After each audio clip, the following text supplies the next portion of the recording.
melepaskan tangan Romi. Aku serius, Romi. Romi pun berkata, iya sayang, aku juga serius. Romi kemudian memandang Bunga yang masih terlihat sedang memikirkan sesuatu. Kini Romi berkata dengan jujur, tidak sayang, aku hanya bercanda. Ayah dan ibu memang sudah tahu kalau aku sudah tidak lagi bekerja. Tapi syukurnya mereka sama sekali tidak marah padaku. Justru mereka mengerti dengan apa yang kulakukan itu tidak lain hanya untuk menjaga kehormatanmu. Bunga kemudian menatap Romi. Benarkah? Kenapa kamu selalu saja begitu? Membuatku merasa sangat khawatir. Romi kemudian duduk di samping Bunga dan memeluknya. Maafkan aku sayang, aku tidak bermaksud seperti itu. Oh ya, sebenarnya ada hal yang sangat penting yang ingin aku katakan padamu.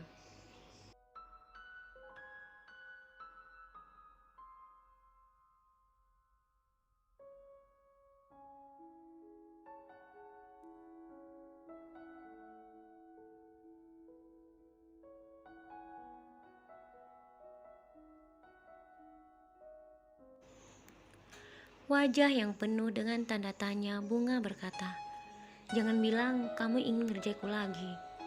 Romi tersenyum. Tidak sayang, kali ini aku juga serius. Bunga kembali berkata, oke, sekarang katakan, apa yang ingin kamu katakan padaku? Romi menggenggam tangan Bunga dan menatapnya. Sayang, tadi itu kan aku dan Wawan juga Edi mengunjungi lokasi yang akan kami dirikan pabrik kelapa sawit. Nah, pada saat sampai di sana, kami baru tahu kalau lokasi itu di desa kita. Wawan dan Edi merasa lokasi itu sangat jauh untuk bolak-balik ke sana. Sementara mereka bekerja, apalagi Edi, dia sering sekali dinas keluar kota.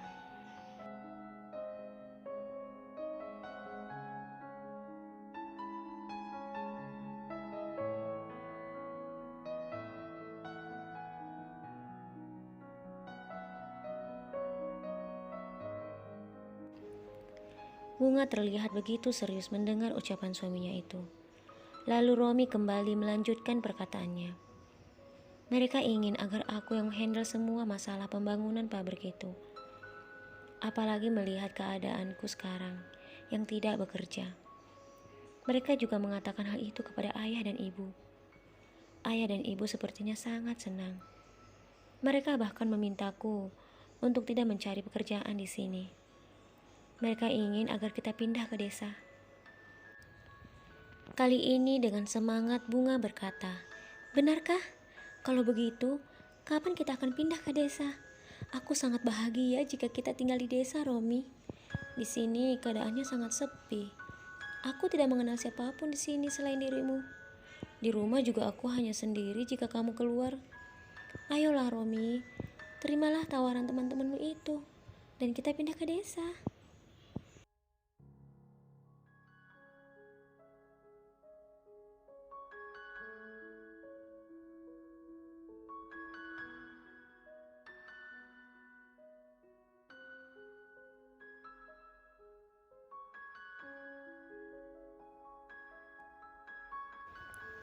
Romi terdiam. Aku tahu, Bunga pasti sangat bahagia jika kami pindah ke desa. Tapi jika aku dan Bunga tinggal di desa, itu artinya Bunga akan sering bertemu dengan Umar, mantan kekasihnya. Aku tidak ingin hal itu terjadi, kata Romi dalam hati.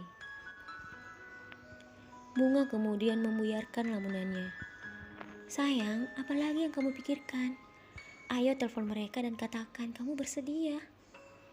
Lagi-lagi Romi menatap Bunga. Sayang, aku tahu, kamu pasti sangat bahagia jika kita tinggal di desa. Tapi bagaimana jika... Romi belum menyelesaikan perkataannya. Bunga kemudian berkata, bagaimana apanya sayang? Romi kembali berkata, sayang, kalau kita tinggal di desa, otomatis kamu akan sering bertemu dengan Umar. Aku tidak ingin hal itu terjadi. Aku takut kalau Umar merebutmu dariku.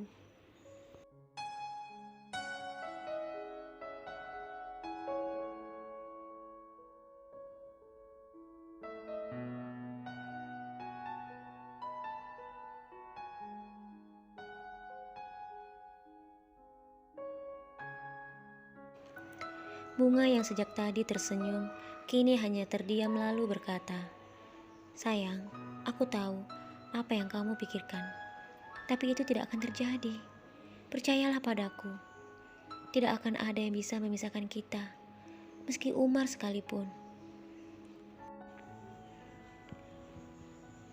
Romi kemudian memeluk kedua kakinya dan pandangannya jauh ke depan. Tapi sayang, saat itu saja dia bisa mengatakan semua itu padamu di hadapanku. Lalu bagaimana jika dia menemuimu secara diam-diam? Keduanya terdiam. Tidak lama kemudian Romi kembali berkata, "Dan bagaimana jika dia menculikmu?" Mendengar perkataan Romi, Bunga terlihat sangat kaget. "Apa yang kamu katakan, sayang? Itu tidak akan terjadi. Jangan pikirkan hal yang tidak-tidak. Berpikirlah yang baik-baik saja, Romi."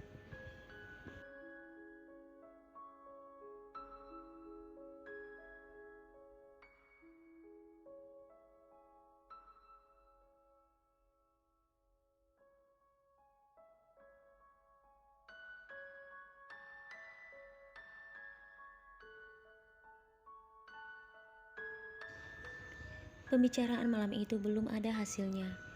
Romi dan Bunga berbaring dan memejamkan mata. Namun ternyata keduanya tidak ada yang tidur. Romi sedang berpikir, apa yang harus dia lakukan? Apa yang harus dia putuskan? Apakah dia harus pindah atau tetap di kota? Sementara Bunga terus memikirkan perkataan Romi. Keinginannya untuk pindah ke desa begitu besar. Namun dia mengerti alasan Romi untuk berpikir 1000 kali sebelum dia benar-benar memutuskan harus tinggal di desa. Karena keberadaan Umar mungkin bisa saja menjadi penghancur rumah tangganya. Malam itu berlalu begitu singkat. Romi dan Bunga baru saja tidur. Namun waktu sudah menunjukkan jam 6 pagi.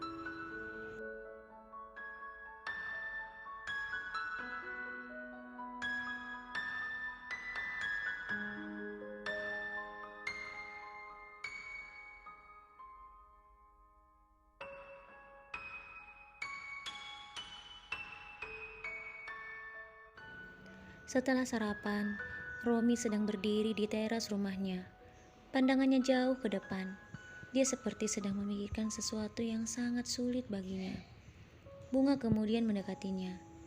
"Sayang, jika menurutmu pindah ke desa bukanlah keputusan yang terbaik, maka tidak apa-apa. Kita akan tetap tinggal di sini. Jangan membuat dirimu terbebani dengan permintaanku." Romi kemudian tersenyum dan memeluk Bunga. "Sayang, mencari pekerjaan di kota sangatlah sulit. Sementara peluang yang sangat bagus telah menantiku di desa. Tetapi, karena aku sangat mencintaimu, dan aku sangat takut kehilangan dirimu, membuat aku tidak tahu harus berbuat apa."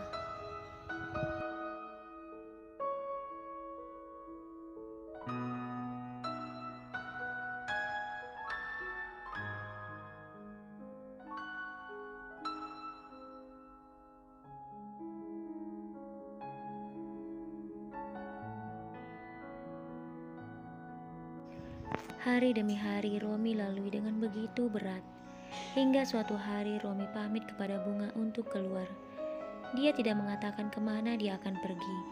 Dia hanya berpesan kepada Bunga bahwa kemungkinan besar malam dia baru akan kembali ke rumah. Meskipun Bunga sudah membujuknya agar Romi mau mengatakan kemana dia akan pergi, tetapi tetap saja Romi tidak mengatakannya. Setelah itu Romi pun akhirnya pergi dengan mobilnya. Sementara di rumahnya Bunga terus memikirkan keadaan Romi saat ini.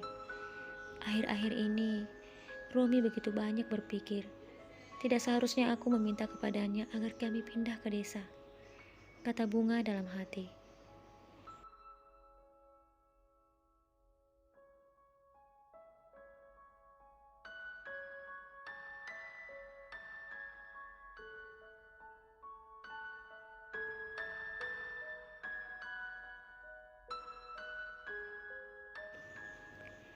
Saat itu Umar baru saja keluar dari pagar sekolahnya yang terbuat dari kayu. Tiba-tiba Romi berdiri di hadapannya. Umar terlihat begitu kaget melihat laki-laki yang telah merebut kekasihnya berdiri di hadapannya. Apa yang kamu lakukan di sini? Romi tersenyum sinis. Untuk menemuimu. Umar kembali bertanya. Bukankah kamu tinggal di kota? Di mana Bunga?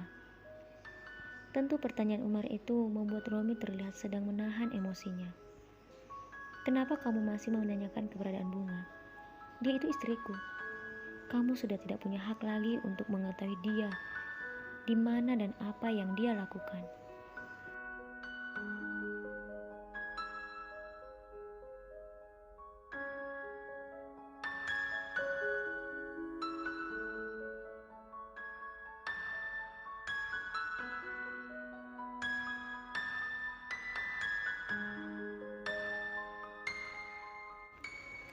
Kini Umar yang tersenyum sinis. Kenapa kamu begitu takut? Apakah karena Bunga masih mencintaiku? Seketika Romi mengepalkan tangannya. Namun saat itu juga Umar yang melihatnya langsung berkata, jangan berani-berani membuat keributan di sini. Jika kamu tidak ingin bermasalah di kantor polisi. Romi kemudian berkata, kenapa kamu masih saja ingin merebut Bunga dariku? Umar kemudian melangkahkan kakinya dan berdiri begitu dekat dengan Romi. Karena aku masih sangat mencintainya. Dan sampai kapanpun, aku akan tetap mencintainya. Romi kemudian menarik baju Umar. Aku peringatkan sama kamu, sekali saja aku melihat kamu berusaha mendekati Bunga, maka kamulah yang akan berurusan dengan kantor polisi.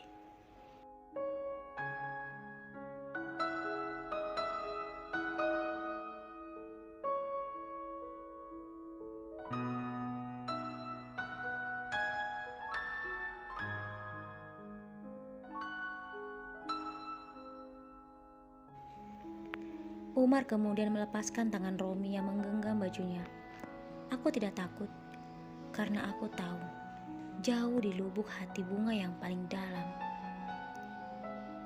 dia pun sebenarnya masih sangat mencintaiku. Jadi kamu jangan bangga.